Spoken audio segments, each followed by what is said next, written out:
नाही का? हात मोकळेच होते, कालांतराने येऊ लागले पैसे, नाही का? पहिल्यांदा हात रिकामेच होते ना.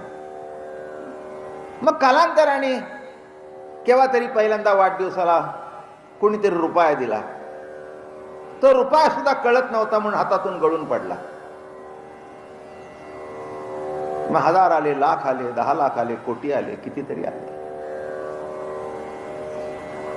पण एक विसरलात तुम्ही, हे आले हात होता म्हणून. हातच नसेल तर येणार तरी कशात?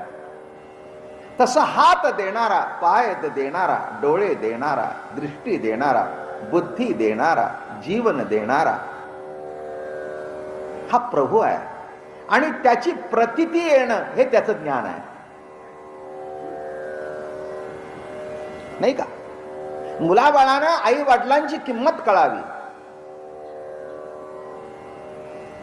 हे नित्य जीवनामध्ये आवश्यक आहे, नाही का? शेजारी कळला, पाजारी कळला, मित्र कळला, सगळे कळले, पण आपल्यावर जे प्रेम करतात ते जर कळले नाही तर सर्व कळून व्यर्थ आहे. आपल्या बरोबर भजी खाणारी मंडळी निराळी. माझं बोलणं कळलं? आपल्या बरोबर मजा करणारी मंडळी निराळी आणि आपल्यावर नितांत प्रेम करणारी मंडळी निराळी. मित्र येतील, मित्र जातील, काही क्षणापुरता आनंद भोगतील, पण प्रेम करणारा आपला जीव देऊन सुद्धा त्याला वाचवेल. प्रेम करणारा काय करेल? आपला जीव देऊन त्याला वाचवेल. तेव्हा हे जसं संसारामध्ये कळावं लागतं, तसं ज्यांनी जीवदान दिलं त्या प्रभूची प्रतीती येणं, एवढ्या करतात अध्यात्म, एवढ्या करतात परमार्थ. जीवदान शब्द किती महत्वाचा आहे. आईने जन्म दिला, प्रभूने जीवदान दिलं. एवढं मोठं दान नाही जगात.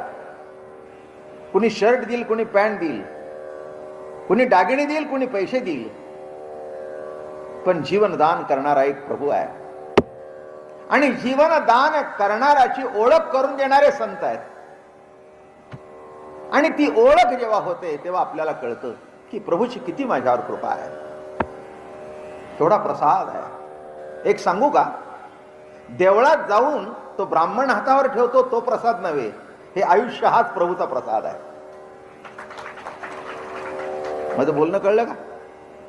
हो, तो सुद्धा तोंड बघून ठेवतो, त्याला माहिती आहे कोण जास्ती देतं, त्याला बोलवून देतो, घ्या साहेब, त्यालाही माहिती आहे. त्यालाही माहिती आहे की कोणाला दिलं म्हणजे कोणाचं काय हे माहिती आहे त्याला. ठीक आहे, नावं ठेवायची गरज नाही, प्रसाद म्हणून आपण खातो. नावं ठेवायची काही आवश्यकता नाही, पण प्रसाद म्हणून आपण सुद्धा खातो. का?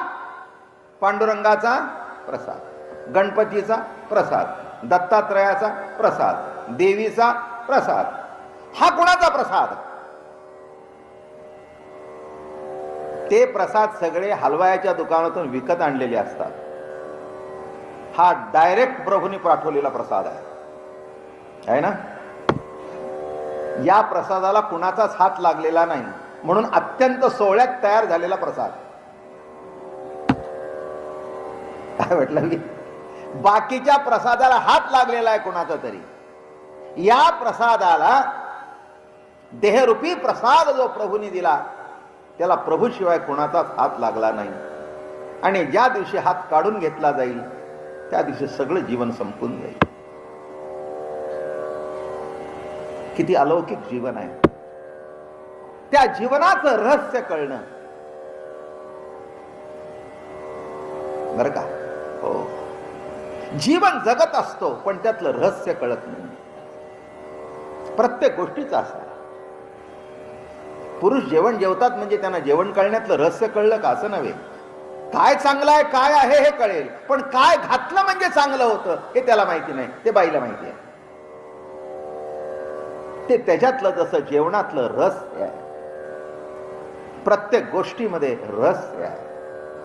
तसं जीवन सुखमय, पावनमय, आनंदमय होण्याकरता ज्ञानेश्वर महाराजांनी चिद्विलासाचं एक महान रहस्य सामान्यातल्या सामान्य माणसाला कळावं म्हणून प्राकृत भाषेमधून विधित केलं.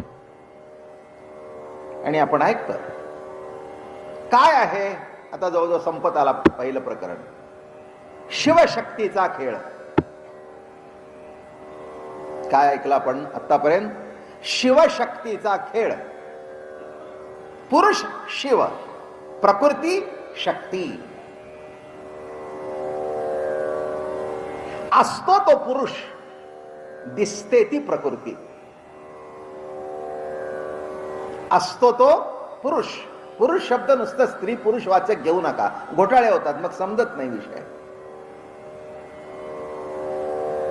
नाही का? हा, इथे काय आपण म्हणू? पुरुष स्त्री, ठीक आहे. परमात्मा हा परमपुरुष आहे.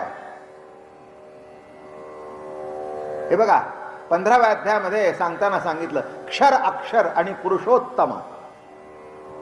उत्तम पुरुष काय? तुम्ही आम्ही पुरुष, तो उत्तम पुरुष, पुरुषोत्तम. मग ईश्वरी सत्तेचे जे दोन भाग आहेत, एक पुरुष तत्व आणि एक प्रकृती. बरं का? हे बघा गंमत सांगतो. पुरुषाचा थेंब स्त्रीच्या गर्भात वाढतो, म्हणजे प्रगट होतो इथे आणि दिसतो तिथे. आहे ना गंमत? नाही का? एक थेंब याचा, पण वाढला तिच्याकडे. आणि मग ती सांगते दिवस गेले, याला आनंद. काही गंमत आहे नाही? जीवनाचं रहस्य लक्षात घ्या. हाच तिच्या पोटात वाढत असतो. कोण तिच्या पोटामध्ये वाढतो? हाच, नाही का? हा तिच्या पोटामध्ये वाढतो, पण याच्यात दिसत नाही, तिच्यात दिसतो. दिसतो कुठे? नाही का? हात जर वाढत आहे तर याच्यात दिसायला पाहिजे ना? नाही, तिच्यात दिसतो. कारण जी काही वाढ आहे, जो काही विलास आहे, तो कशात आहे?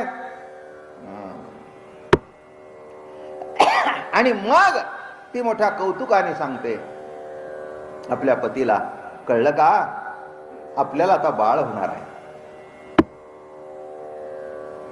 मला नाही, आपल्याला. तसं शिव आणि शक्तीचं बाळ म्हणजे हे जगत. बाळ म्हणजे हे जगत. विश्वा एवढं बाळ शिवशक्तीने एक ऐक्यातून आपोआप प्रगट झालं. आता ते बाळ परिच्छिन्न नव्हे, त्या शिवशक्तीचं दर्शनच आहे. आणि असा ओघ करत करत करत करत आपण कुठे आलो? सोनं आणि सोन्याचा अलंकार.